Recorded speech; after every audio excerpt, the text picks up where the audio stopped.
g'day. How you going? What do you know? Don't strike a light. G'day, g'day. And how you going? Just say g'day, g'day, g'day, and you'll be right. Welcome to the Midweek End Times News and Trends Briefing as we share major events and what is happening around the world as it relates to Bible prophecy. Today's date is Wednesday, July 19th, 2017.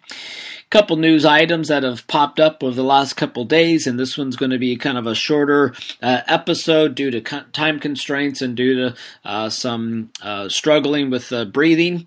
So I'm just trying to get through this at this point, but these are some interesting items I just wanted to share with you. According to the Times of Israel, what's going on in Jerusalem, the Fatah calls a day of rage and amidst the new Temple Mount security in the wake of attack. The Fatah movement, headed by the Palestinian Authority Mahmoud Abbas, called for a day of rage on Wednesday to protest the new security measures installed by Israel at the Temple Mount in Jerusalem starting Sunday, 2 days after the terror attack by 3 Israeli Arab killed in 2 Israeli police officers. The following Friday's terror attack, Israel closed the compound for the first time in decades, reopening it to Muslims on Sunday and non-Muslims on Monday. As part of the security measure taken in the wake of this shooting to prevent further such attacks,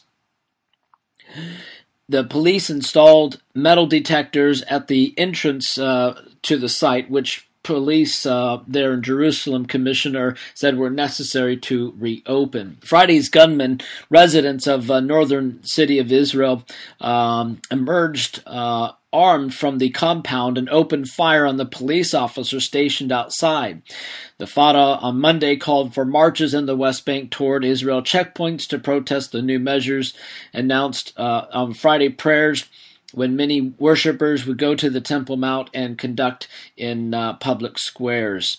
The article goes on to mention that the Day of Rage announced comes in the midst of the night of unrest in East Jerusalem, the old city, as Palestinian rioters clashed with police, hurling stones and fire bombs blocking roads. At least 15 were injured, according to the Palestinian Red Crescent.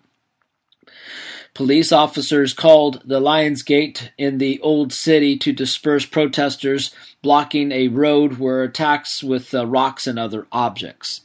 Again, this continues to bring home the idea of what has taken place and what the Bible mentions, how Jerusalem will be that cup of trembling.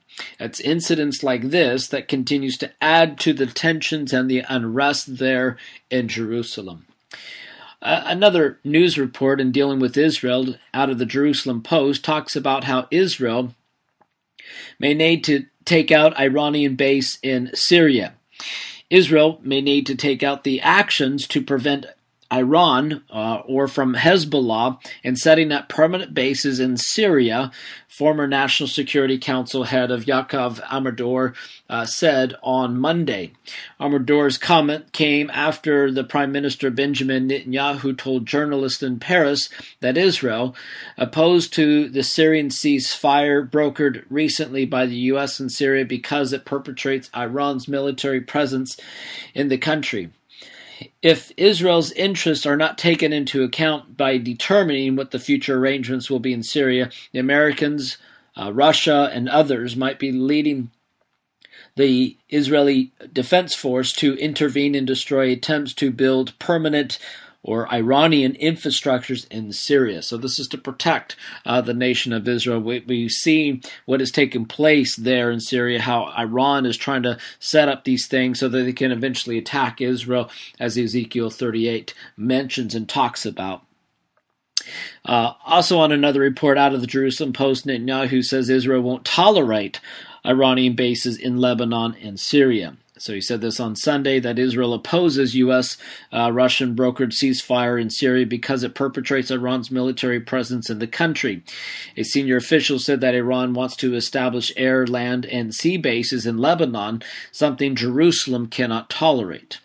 Jerusalem Netanyahu told Israel journalists that in addition to Hezbollah's presence in Lebanon, Hamas is also attempting to gain a foothold there. The premier said when he was asked in France which distinct historical relationship with Lebanon as its colonizer, to use its influence in Lebanon to work against efforts to turn the country into a base for more terrorist organizations, something that would give or have grave consequences. So the security measures, again, are instilling there are important for the protection of Israel.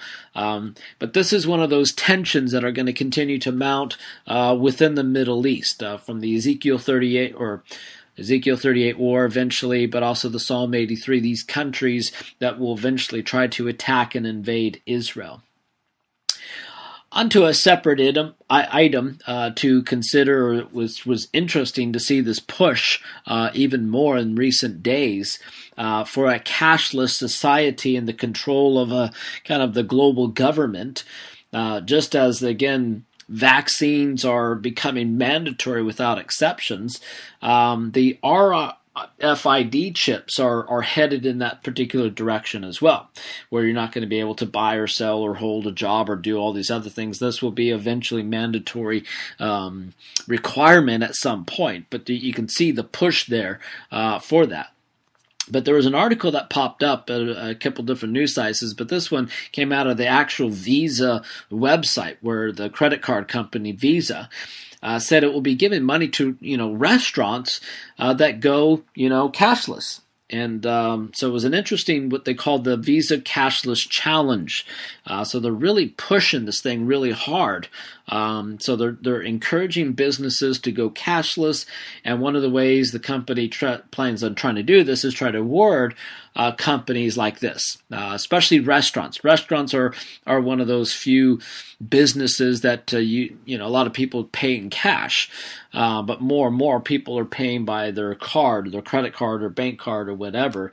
But it was interesting that to see the push for this type of it's good for them as a company, but you just see this push for a cashless society, and eventually, as we mentioned many times before, as in the tribulation period, there'll be this push for the mark of the beast. No one can buy or sell, so it's a cashless thing that will be in place there. But I just thought this was just an interesting article to see how far, if you were to look back in the last 5, 10, 20 years, how far the economy has come, how eventually the global government will force this cashless society and the eventual mark of the beast. So it's getting in place. It's not there yet, but it's getting closer and closer to that push there. Anyways, this is all I have time for in today's episode. Like we say over and over, keep your eyes on Jesus, stay in the Word, and may the Lord radically and outrageously bless you. Until next time, God bless.